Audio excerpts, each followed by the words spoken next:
The church is God's appointed agency for the salvation of men. It was organized for service, and its mission is to carry the gospel to all the world. From the beginning, it has been God's plan that through His church shall be reflected to the world His fullness and His sufficiency.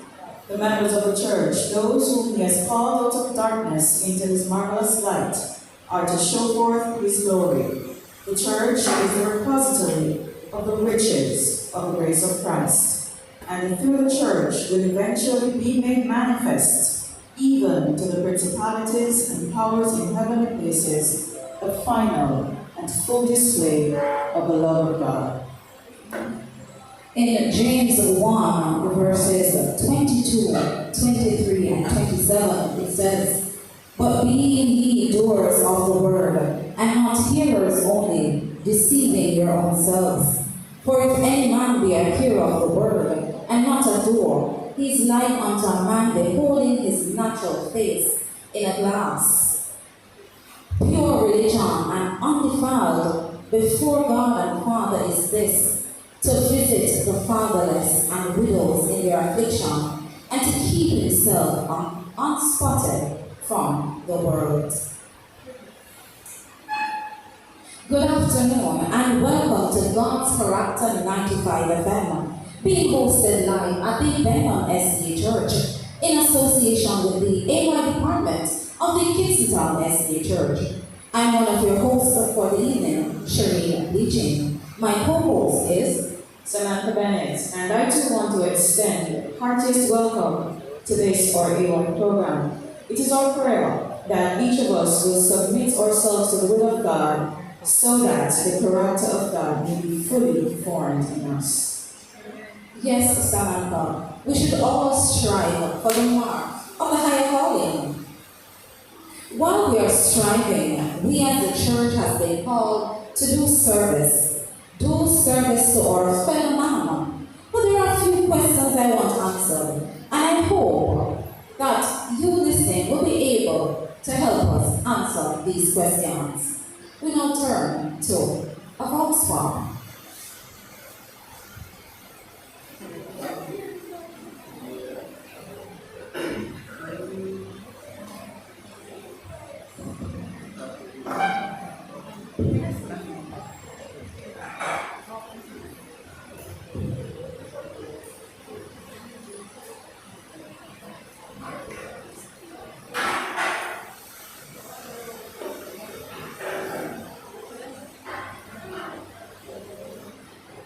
So Samantha, while we're waiting on the tech team with the box pop, what do you think is the role of the church in our society today? Does it still have a relevance? Does it still play a part?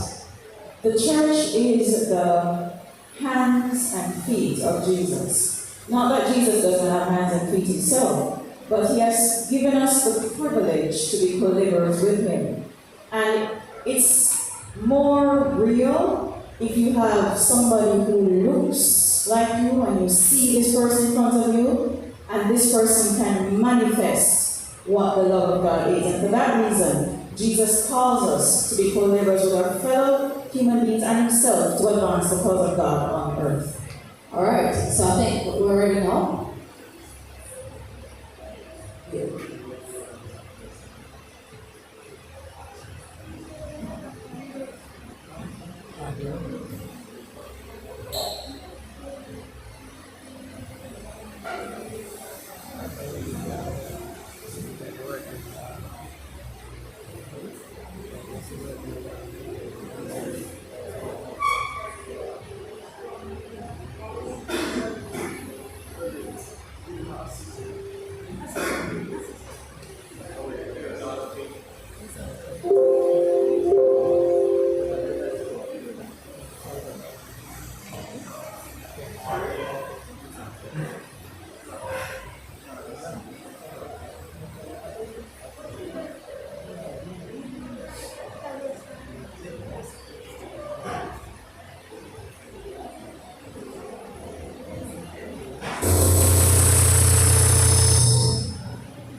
while technology is failing us, I need someone on the floor to provide us with a round mic.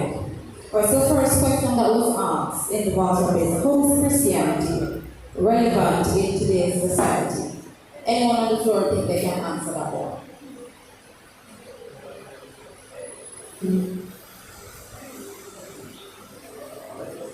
We are the church. We are called to do service for God. Are you ready now? Okay.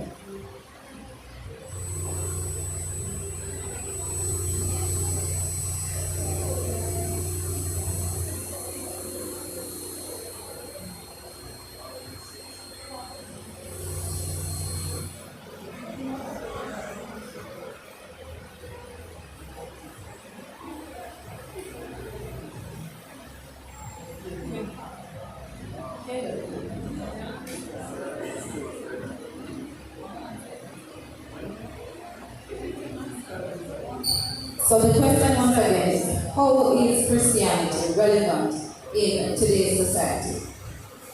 May we have a mic for anybody in the congregation?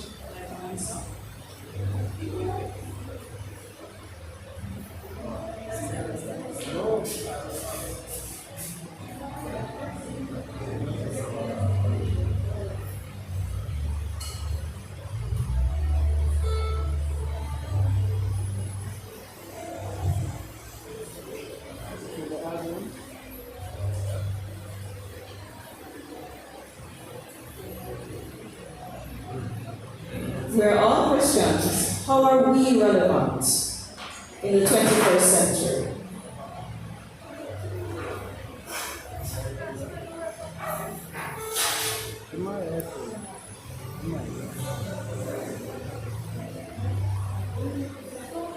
Okay. I remember this quote. I was just trying to Google it before. That was successful. But I believe I remember, I don't know if it's from Sister White, where it says, however bad the church is, it is the only institution on earth that God puts his supreme regard on. The church is like that, is a big word. It's The agency? it is that agent of change. Just think about it. Most of the things in society are mimicked from God's laws. That's where we get our laws from, right? What would the world be without the church, which is Christ's representative on earth? Just think about it. So I think the church is indeed relevant. Anybody else? We'll take one more. Oh, there's somebody from Vietnam. Okay, yes. Yeah, you can go ahead. Yes, the Bible said we are the salt of the earth. That's the words of Jesus. Right? And if you want to cook and you do want the salt, then the pot is not going to taste good.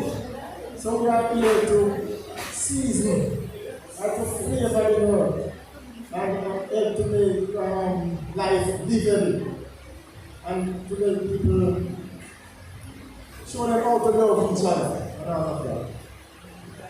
Okay. We want to hear from Benan as well. Yes, we'll soon go to the technology. Let us hear what Benan has to say. What my sister was saying, she was saying, the court is enfeebled and effective though they may be. It is the only institution upon earth that God restored his supreme regard. And that is the church. And as Brother Knight just said, we are the sword, but the church is also the light. Just imagine what is taking place in the world.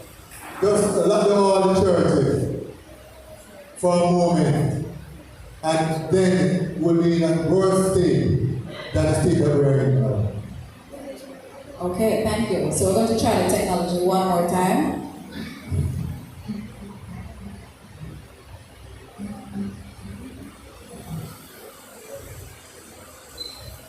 Christianity is in today's society.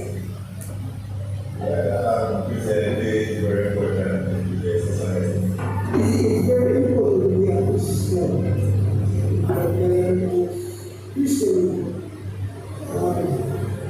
Christian is about faith man. It is a very one has explained as an started when Jesus was a man. Very important role, very important, because if you, as Christians, from the land, we still have to pray master peace because violence at the over country. We still have to survive, we still want to survive, so we still have that. Really important. How can the church improve society? By getting the word done. We have a good relationship with people. Show people that you are really truly care about people really need and follow you.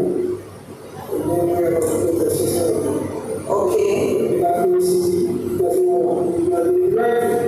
You are actually following. The church must be the body of Christ. Not competing against the church has to be one representative. Not any different representative. The church represents the unity of the brotherhood, the influence of the word. Alright, I would say the church in society because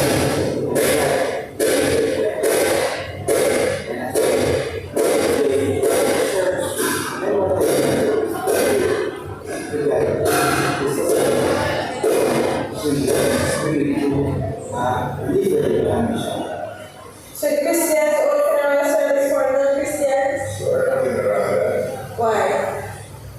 Because it's not all Christian,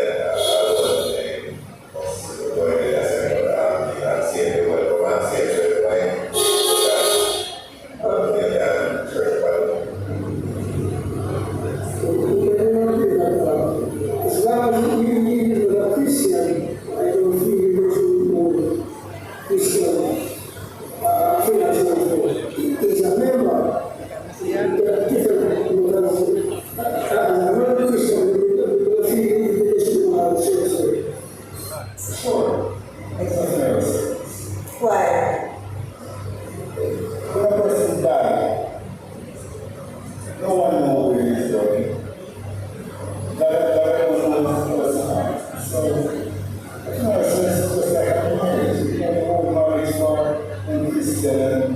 There's a difference in affairs. Yes, and I tell the reason why. Show us support that not because we're a child or we are going to be segregated in all conditions, especially in that time when they are. So I think it's that should go to funerals and support Africa. Have you ever attended church? Sure. Yes. Why? Because I know that's where the where we work together as an ethnic concerning if we hear this to bless so we are the church, so we go together, we become the body of the church. Yeah. Why? Because I know that church people that crazy and disrupt. I do my church. And we got the family that we take that message.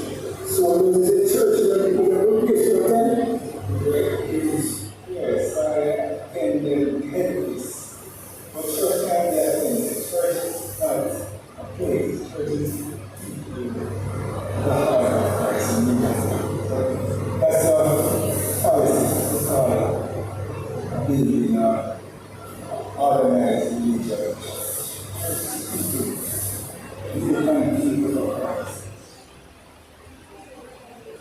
Thank you so much to our tech team. I'm not quite sure how much we would have gathered from what was said, but there are certain things that we probably caught on to. As you would have imagined, this evening we want to focus on what exactly is the purpose of the church, not just in the 21st century, but even right here in our very community. There's a question that was asked in the box top that we want to open to the floor. The question was, should the church have funeral services for persons who didn't walk or never walked with Christ?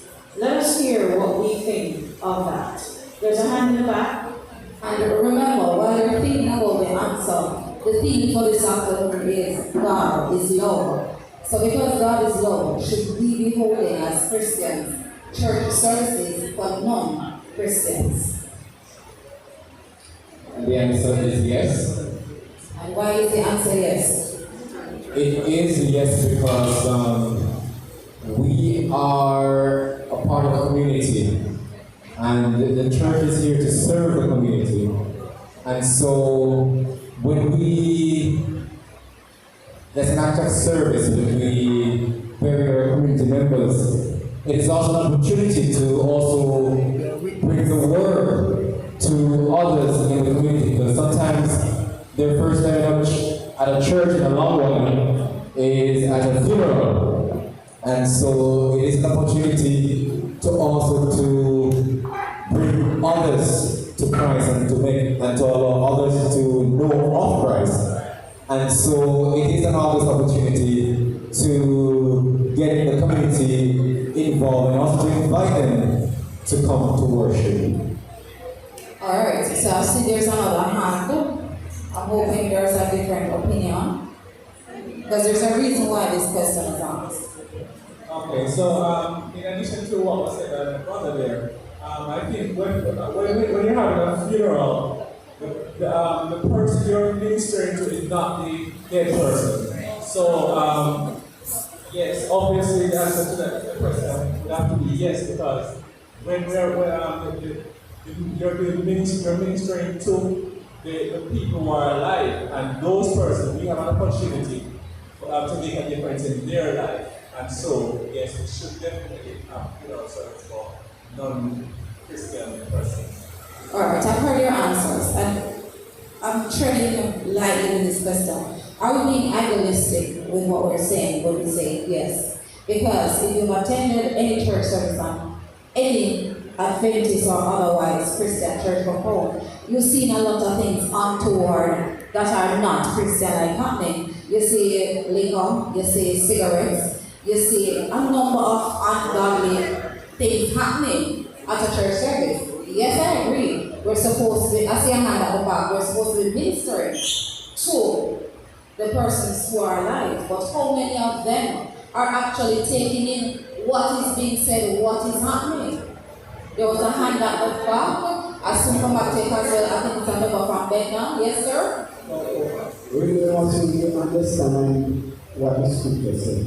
It still said, we don't hear the hear until the others. So we must respect that. Whether Christian, non-Christian, we are all one in God. We are all in love with each other. But those who accept Christ, those will be the one. Okay, yes, Caswell? So Caswell is hand first. And then we'll take the other two hands that are still popping up. Caswell is over here in the blue shirt. Alright, I told you before, Caswell. Alright, yeah, I'm just saying when somebody says, what, 6 men bringing it back to the preacher, it's a chorus. Persons don't normally go to church, right? And we have the opportunity as Christians, especially in our society, for people who are from even different religions to reach out to these people. It's up to us as the people who attend church and run the church management to control what happens at the funeral.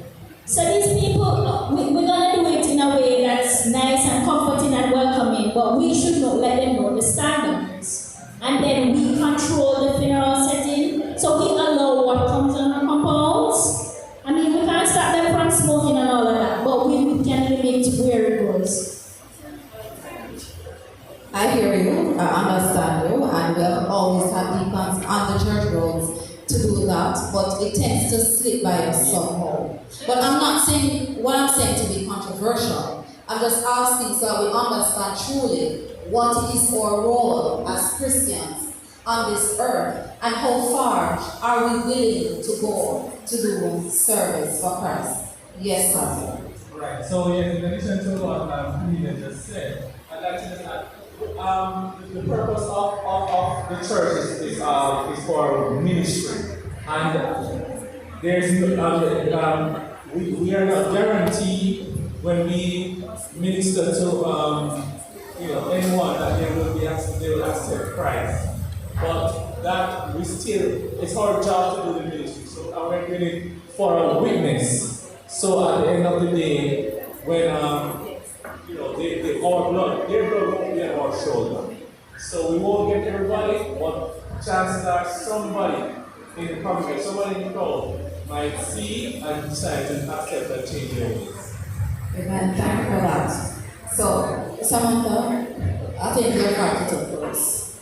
What do you think? We are right in saying that the church has a responsibility to the community. We have a ministry. And the ministry comes in several forms, not just in hosting a funeral service. So this evening, we want to dig in a little more to see how far-reaching is the ministry of the church on earth. And as we look at these two drama pieces that will be presented, I want us to not just watch for the sake of watching, but contemplate on the issues that are raised and ask ourselves the question, since we are the church, since we are the hands and the feet of Jesus, are we fulfilling the holy mandate to show the love of God to the world? Imagine with me, we're at 1 John 8, verses 1 to 11. There are people milling around, talking to each other, doing nothing much in particular. Jesus starts walking very slowly to the Mount of Olives. He shakes hands with a few people, stops and talks with a few, shares a laugh.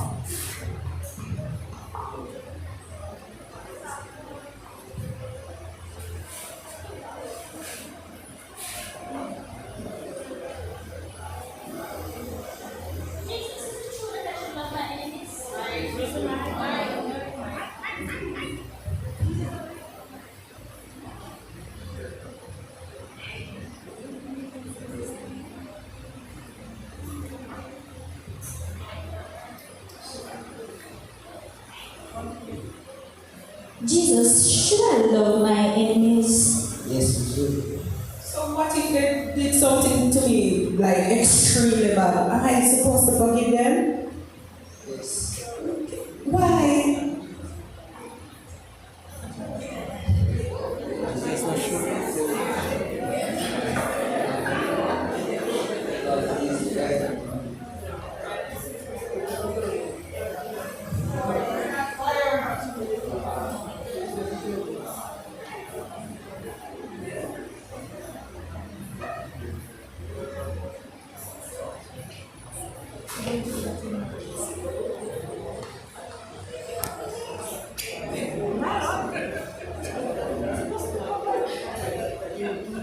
Master, look at her. What do you see before you? You don't know? Well, it is an adultery caught in the very act. Let's see what you're going to do. Get time on that night.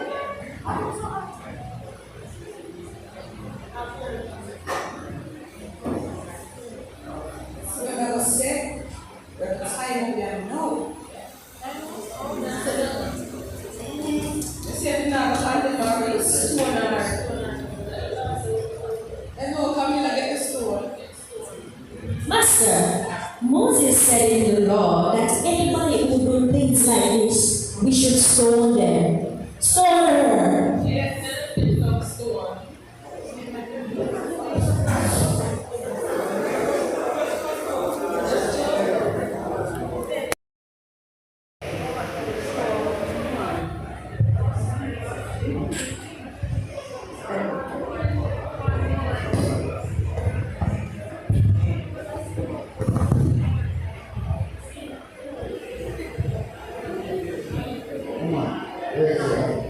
woman raised as abusers.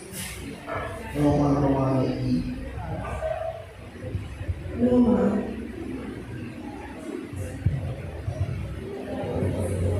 This woman get up, they sleep, you will see no more.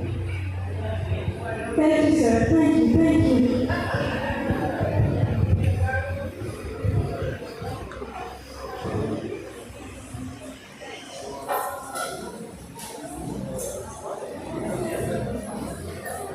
So Samantha, that one left you thinking, I'm not perfect, are you? Absolutely not. Then if that woman was caught in adultery and they wanted to stone her to death, what they do to us now? Maybe worse. Maybe we're never that shot off the head, won't it? Indeed. And there are countries now, that especially in certain Islamic countries where they still observe certain laws like that. And when women are caught or suspected to be involved in adultery, they actually do stone them. Wow. And to think, Jesus just knelt there. Can you imagine what was going through his mind?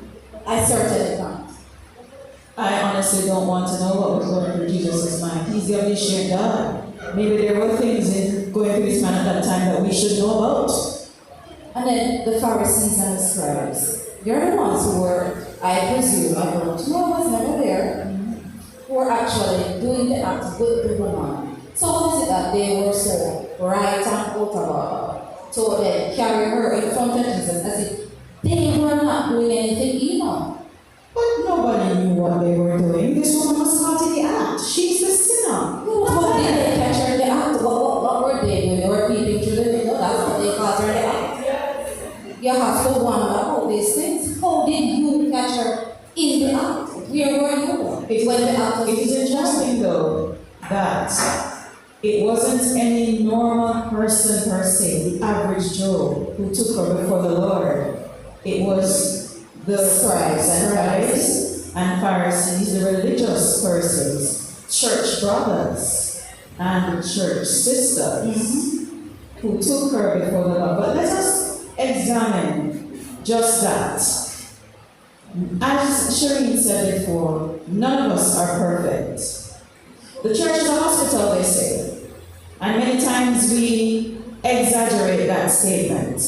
But it is true. You come to church because we come to church because we are in need of help. We're sick and we need medicine. And the balm in Gilead, the great physician, he is at church to give us that medicine. How is it exactly should we be interfacing with each other, seeing that we are sick? Alright, I'll stepping out of this studio for a moment. Alright, so I'll be singing the song Mandika by Mandisa, Not Guilty.